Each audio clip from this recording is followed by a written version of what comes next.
Hey everyone, welcome back to the It's a Mind Game podcast. My name is Jade and I am the host, a wellness coach, mindset coach, and a personal trainer helping women navigate the Pandora's box of thoughts, insecurities, beliefs, limitations, triumphs, and all that comes with HA and ED recovery. As always, if you want to reach out, please send me a DM on Instagram or you can send me an email, which I will leave in the links below. Today, I thought I would share with you thoughts around perfectionism because it's really common in the HA and ED world that, I'm the classic A-type personality and I'm just a perfectionist and everything must be perfect and I can't survive without it. And yes, that is absolutely a common trait that comes with women who tend to suffer from HA and eating disorders. And it's a weird interpretation of information because sometimes it is something that drives our success and sometimes it's something that completely cripples our success. Now, a good example of this would be, let's say whatever your job might be, you've got to do a project, you've got to present it to the boss.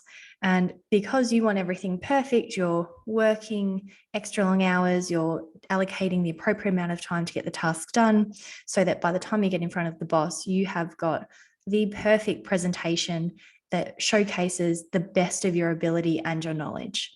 Okay, so in that respect, perfectionism has helped you succeed at what you wanted to succeed in. Perfectionism, when it comes to social groups, can be hit and miss. So you've got the perfectionism side where it's like you're hosting a dinner party. I must have the perfect meal, the perfect dinner table, the perfect cutlery, the perfect dress, the perfect music, everything. And yes, that's lovely for your guests, but it's not perfect for you, because I think anyone who's listening to this right now who does this would be able to recognize that while they get the satisfaction from the night somewhat being perfect, they get very little enjoyment out of the actual dinner party themselves because they're always quickly washing the dishes as one dish gets dirty, or they're quickly cooking something else as something else has been consumed, or always pouring someone else's drink, or they're attending to everybody. And yes, to a degree, you could say they're the perfect host, but they never get to enjoy any occasions because they're so busy trying to make the whole night perfect. When realistically, the people that you're dining with, one would hope they absolutely love your company. And I'm not going to say hope. They wouldn't be at your house for a lovely meal if they didn't enjoy your company. They would actually probably enjoy this much better if you're able to sit down with them for a little bit and just enjoy time with them and a meal with them and a drink with them. And perfectionism can also derail us when it comes to HA and ED recovery, because it's this search for the perfect journey and the perfect recovery and the perfect timeline and the perfect progression. And sometimes the search of this perfect process means that we don't take any steps forward. And it can be a really tough task to sit there and go, well, I'm going to take a step rather than the perfect step. Because in your reality, unless it's perfect, there's no point. So for some women I know, they won't even try recover their period because it's like, well, unless I can go all in, it's just not worth it. But the reality is most women who go all in have been sort of like half in first and just exploring things and trying new things, and then get to a point where they feel comfortable to go all in. So important to recognize that sometimes our perfectionism actually stops us from investigating things because it feels like unless I can get it perfect, there's no point. When really HANED recovery has nothing to do with a perfect picture, but instead it's your perfect picture. So when I work with women, and even when I was navigating my own HA recovery and ED recovery journey, in case anyone doesn't know my story super quick, I had HA for 6 years, started as bodybuilding, went throughout my sort of CrossFit years, bodybuilding years, just fitness, personal trainer years, chronic dieting, bulimia, fasting, more chronic dieting, food fears, all the things. I've been through all the things. So I know bulimia tends to be frowned upon by some and they don't want to talk about it, but I openly discuss bulimia. So if you want to have a chat, I hear you, and I'm more than happy to talk to that about you, with you. Sorry, not about you, with you. But leading back into that step forward rather than a perfect step, because in every journey, there's different mental blocks preventing you from taking the step. So for some, it's like, I'm not going to try and eat more because I can't imagine what it feels like to gain weight. And unless I can tell what that's going to feel like, I can't do it. Right? Because it's not the perfect scenario. It's not predictable. It's not controllable. And I guess let's add that into the equation. A lot of the time we strive for perfection is because if we've got perfection, we've got way less variables, and we do not like variables, because what happens with variables?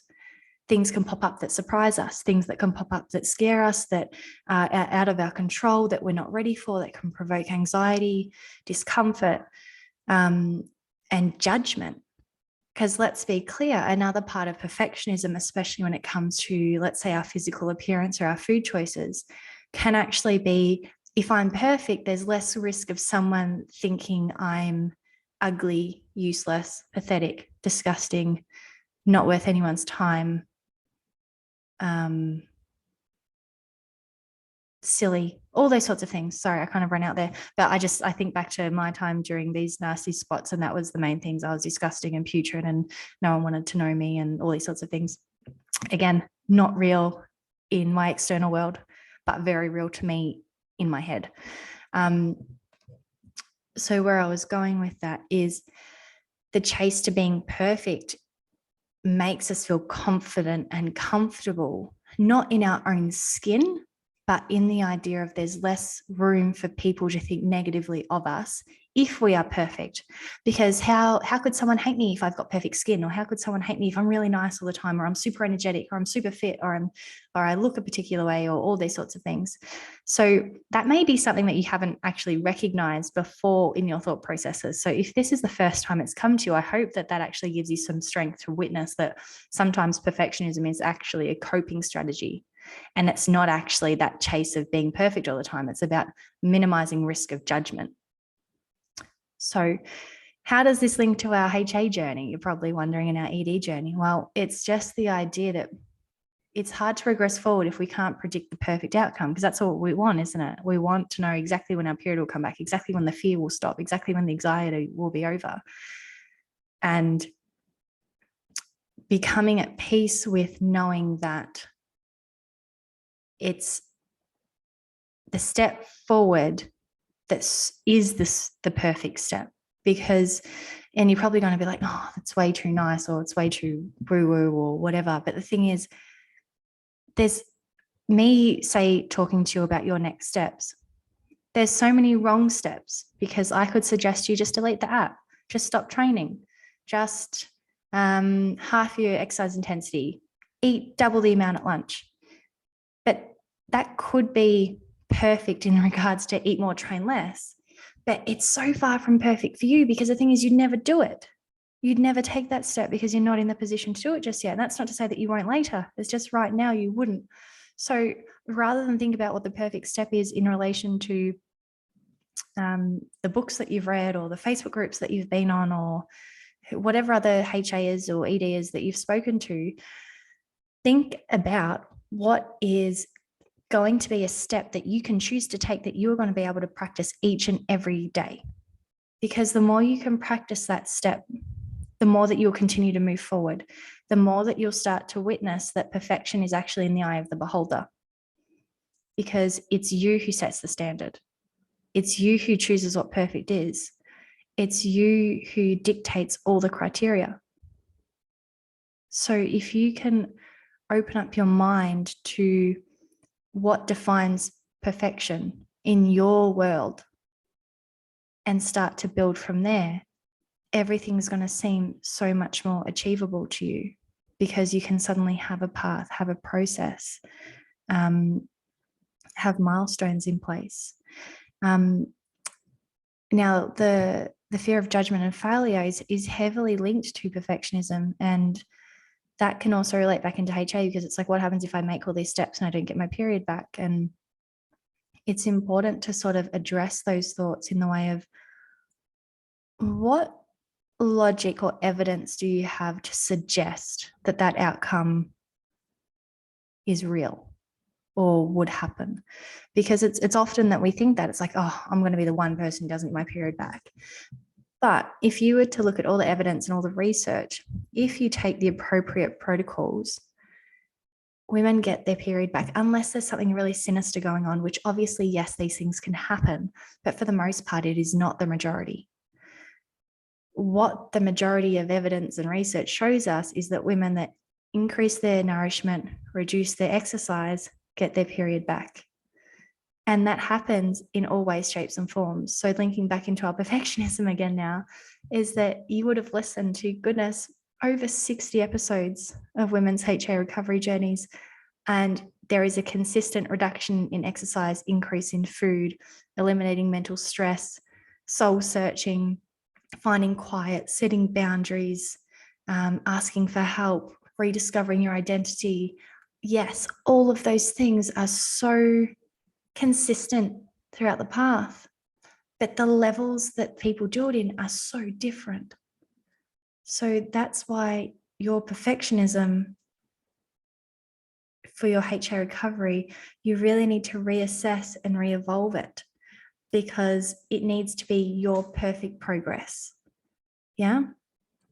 And it needs to also take a really big audit on what you're trying to protect yourself from by being perfect.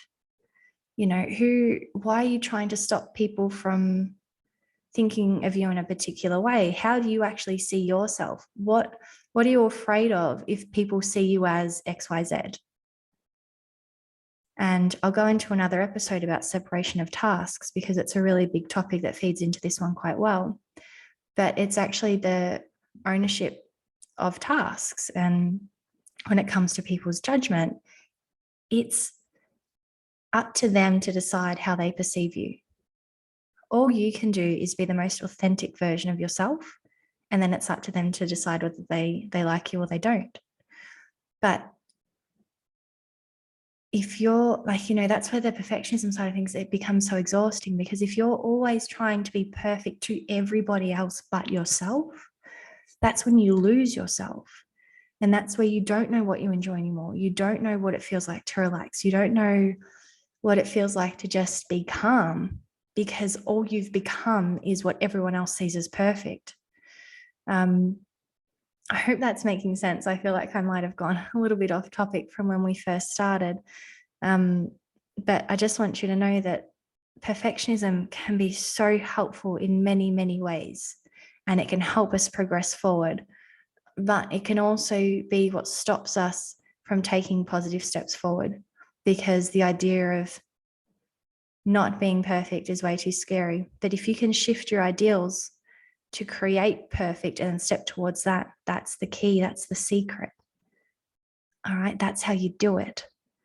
And if you would like to know more about this process, I'd love to share with you just how I help women of all walks of life identify these limiting beliefs, identify these thoughts and behaviors, and rewire them so they have the capacity to explore a new world, to take steps forward, to live a life that excites them and that they're proud of, and that they're not afraid to be who they truly are, because they're no longer afraid of judgment. They're not afraid of failing anymore, because they know that with any failure that comes is a new opportunity for growth.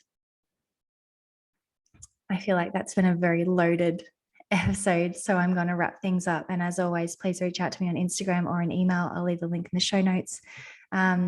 I really appreciate your support. So if you could share this episode with someone, or subscribe or like or leave a comment or all those sorts of things, you know the drill. That would be absolutely amazing. And I hope you have an incredible day.